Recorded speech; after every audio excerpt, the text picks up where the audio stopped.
नमस्कार, आदाब, सत श्री अकाल। कैसे हैं आप सभी?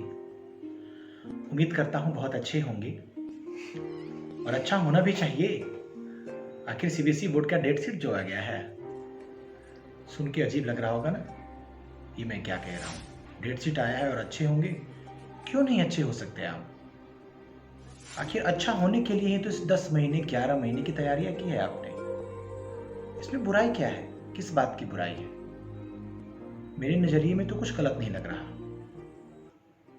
गलत है तो आपके अंदर का वो आग जो खत्म हो गया है, आपके अंदर का वो जोश जो मर रहा है धीरे धीरे। अक्सर मैंने देखा है, वैसे मैं आपको बताता चलूं, आज ये वीडियो बनाने का मेरा मुख्य उद्देश्य ही है आप सभी को रूबरू कराना, आप सभी को अवगत कराना इस चीज से कि चाहे आप 10th की तैयारी कर रहे हो या 12th की तैयारी कर रहे हो, चाहे 10वीं की तैयारी हो या 12वीं की तैयारी हो, जीवन में अभी कई पड़ाव आएंगे, कई चुनौतियां मिलेंगी। हर चुनौतियों से आपको सामना करना है, डट के सामना करना है। आप इस छोटी सी चुनौती से अगर हार जाते हो, हिम्मत हार जाते हो, तो फिर उन बड़ी चुनौतियों का क्या जो आपके सामने आएंगी।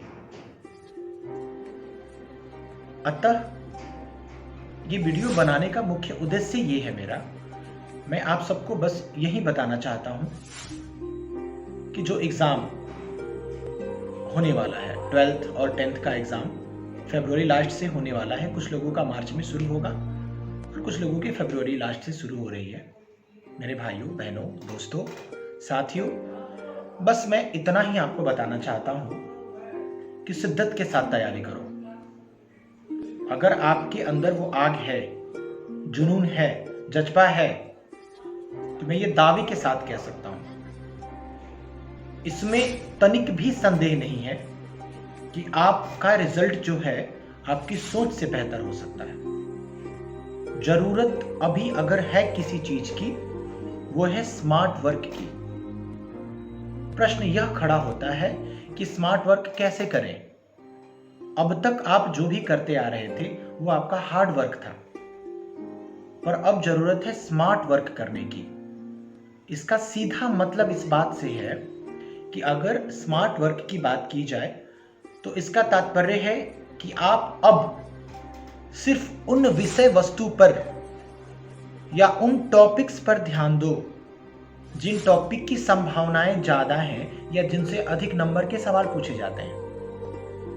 कई लोगों के दिमाग में ये आ रहा होगा कि क्या उन टॉपिक्स को छोड़ दे जिनसे कम नंबर के सवाल आ रहे हैं।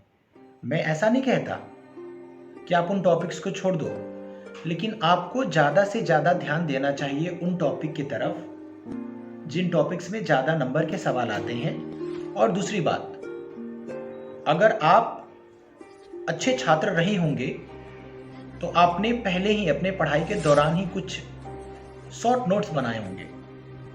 उन शॉर्ट नोट्स की सहायता से अब जरूरत है रिवीजन करने की। और सबसे महत्वपूर्ण चीज है कि आप राइटिंग प्रैक्टिस करना शुरू कर दो, क्योंकि वहां जो 3 घंटे 15 मिनट का आप एग्जाम दोगे, उस 3 घंटे 15 मिनट के एग्जाम में आपको सिर्फ लिखना होगा।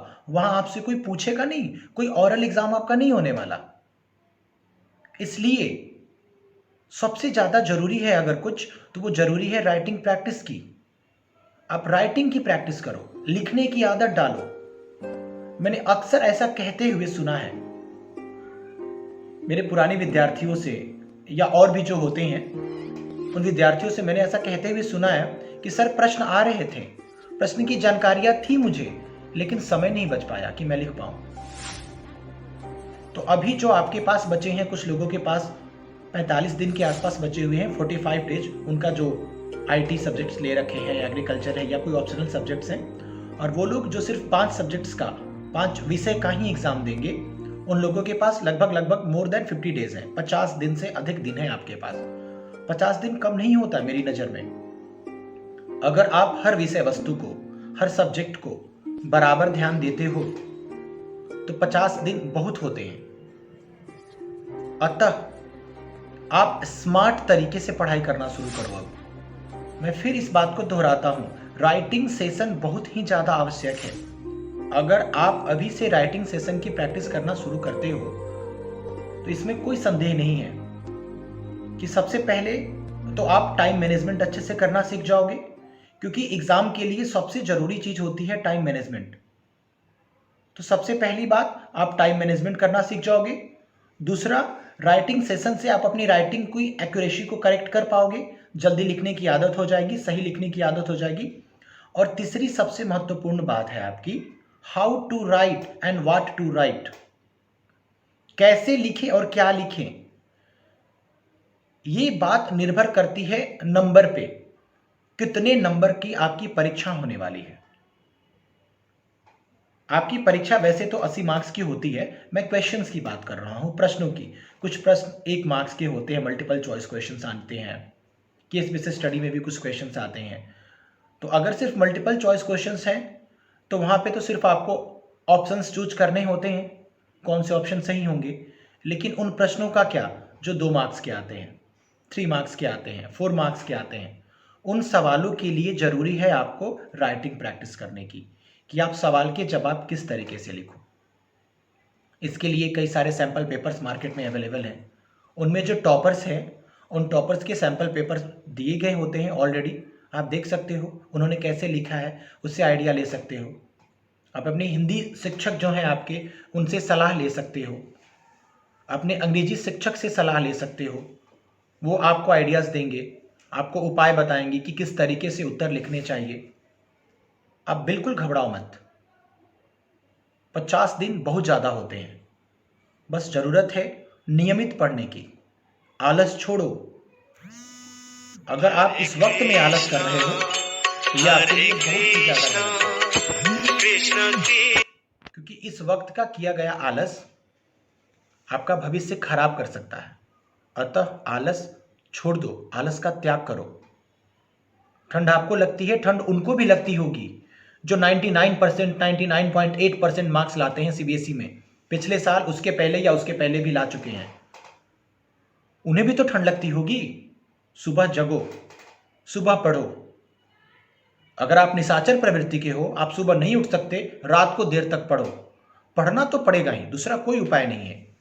अगर आपको लगता है कि कोई शॉर्टकट का तरीका है जिससे आप बिना पढ़े बहुत अच्छे नंबर ला सकते हो, तो मैं बता दूं, आईने के सामने खड़ा होकर एक बार खुद को तलाश लो, अच्छे से देख लो कि क्या तुम जो सोच रहे हो, जो तुम्हारी समझ में है, वो सही है। अगर लगे कि नहीं तुम गलत सोच रहे हो, तो मेरे दोस्तों, मेरे भाइयों, लग जाओ पढ़ने में। दूसरा कोई तरीका नहीं है, कोई शॉर्टकट नहीं है। अपने माता पिता की उम्मीदों को पूरा करो, अपनी उम्मीदों को पूरा करो, अपने सपने को पूरा करो। वो सपने जो तुम हर रात बिस्तर पर सोकर देखते हो, ये समय है उसे पूरा करने का, उसे सच साबित करने का समय है। अगर आज तुम शिद्दत के साथ मेहनत करते हो, पूरे जान लगाकर मेहनत करते हो, तो तुम्हारे अच्छे रिजल्ट्स तुम्हें अच्छी यूनिवर्सिटीज में एडमिशन दिला सकते हैं। और वो अच्छी यूनिवर्सिटी में जब आप एडमिशन लोगे तो उसकी बदौलत आप अपने मार्क्स को सुधार कर सकते हो, उसकी बदौलत आप अपने सपनों को पूरा कर सकते हो। कोई आर्ट एंड क्राफ्ट्स में जाना चाहता होगा, कोई इंजीनियर बनना चाहता होगा, कोई डॉक्टर बनना चाहता होगा, सबके अपने अपने सपने होंगे। लेकिन क्या लगता है ये सपने बस बिस्तर पर सोकर देखने से पूरे हो जाएंगे? नहीं होने वाले मेरे दोस्त, मेरे भाई। अगर सच में आप इन सपनों को पूरा करना चाहते हो तो मेहनत करो, बहुत ज़्यादा मेहनत करो, स्मार्ट वर्क करो, हार्ड वर्क बंद करो। इसी के साथ मैं आप सबको बहुत सारी शुभकामनाएं देता हूं। बिल्कुल घबराना नहीं है, निश्चिंत रहें, बहुत अच्छा एग्जाम जाएगा आप सभी का। पेपर का पैटर्न जो थोड़ा सा चेंज हुआ है, आप जिस भी विद्यालय में पढ़ते होगी, आपके शिक्षक ने आपको बता रखा होगा। अभी ज़रूरत है स्वाध्यायन की, सेल्फ स्टडी की। सेल्फ स्टडी ज़्यादा से ज़्यादा कीजिए, सेट प्रैक्टिस बहुत ज़्यादा कीजिए, क्योंकि सेट प्रैक्टिस करेंगे तो आपको कई सारे प्रश्न ऐसे मिलेंगे जिन्हें आप सॉल्व नहीं कर पाएंगे।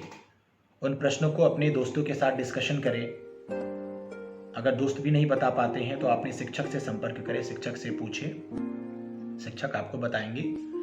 किसी भी हर चैप्टर वाइज पढ़ें। सबसे पहले अपने शुरुआत चैप्टर से अध्ययन करना शुरू करें। शुरुआत के जो आपके चैप्टर्स होंगे उनको बना ले, फिर धीरे धीरे धीरे धीरे, जैसे मान लीजिए आपने सपोज कोई एक चैप्टर्स बना लिया, केमिकल इक्वेशन एंड रिएक्शन आपने चैप्टर बना लिया, तो उस चैप्टर से रिलेटेड जहाँ भी क्वेश्चन मिले आपको, सैम्पल पेपर में मिले, NCERT एग्जाम्पलर में मिले, NCERT बुक में मिले, एस्चर में मिले, आप उनकी प्रैक्टिस करें। आपको इतना ज़्यादा प्रैक्टिस करने की भी कोई ज़रूरत नहीं है, आप बस सैम्पल पेपर्स की प्रैक्टिस करोगे, आपको हर तरह के सवाल वहाँ मिलेंगे। उन सवाल से प्रैक्टिस करें, फिर अगले चैप्टर्स को बनाएं। ऐसे बारी बारी से सिलसिलेवार तरीके से कई सारे सवालों को हल करते हुए धीरे धीरे आपका कॉन्फिडेंस खुद ब खुद बिल्डअप होते चला जाएगा। एक वक्त ऐसा आएगा कि आपका कॉन्फिडेंस इतना बिल्डअप हो चुका होगा कि जब आप एग्जाम के दिन अपने एग्जाम हॉल में बैठोगे तो आपको बिल्कुल डर नहीं लगेगा। इसका सीधा सा कारण यही होगा कि आपने उन तमाम प्रश्नों से अपने आप को रूबरू करा रखा है, देख रखा है। तो आपको जो भी प्रश्न मिलेंगे वो प्रश्न आपकी जान पहचान वाले होंगे। ऐसा लगेगा जैसे इन प्रश्नों को मैंने पहले भी देख रखा है। और रही बात CBSE एग्जाम की, तो ये कोई बहुत बड़ा एग्जाम नहीं है, 10th और 12th का एग्जाम। हाँ, आप उस उम्र के पड़ाव में हो कि आपके लिए 10th और 12th का एग्जाम बड़ा है, महत्व रखता है, नो डाउट, बिल्कुल महत्व रखता है। क्योंकि अगर आप 10th पास नहीं करोगे, 12th पास नहीं करोगे, तो फिर आप आगे की पढ़ाई पूरी नहीं कर पाओगे। लेकिन अगर आप निरंतर अपने आप को पढ़ाई में लगाए रखोगे तो ये कोई बहुत बड़ी बात नहीं है, आप बिल्कुल अपनी सफलता को पा सकते हो। बातें तो बहुत कुछ है करने के लिए। फिर मुझे जब कभी भी ज़रूरत महसूस होगी मैं फिर अपना अगला वीडियो अपलोड करूँगा। आप उस वीडियो को देख के हमेशा मोटिवेटेड रहो। और एक और सबसे ज़रूरी सूचना, ज़रूरी बात, बहुत महत्वपूर्ण बात, आप अपने आप को स्वयं मोटिवेटेड रखो। आपको किसी भी मोटिवेटर की ज़रूरत नहीं होनी चाहिए। आप अपने आप को स्वयं मोटिवेट करो। सुबह जब भी उठते हो, जब भी जगते हो, तो उठते ही अपने लक्ष्य को याद रखो। आपका लक्ष्य क्या है? अभी आपका लक्ष्य सिर्फ और सिर्फ आपका एग्जाम है जो होने वाला है। अब तक सिर्फ लक्ष्य पर फोकस करो, लक्ष्य पर ध्यान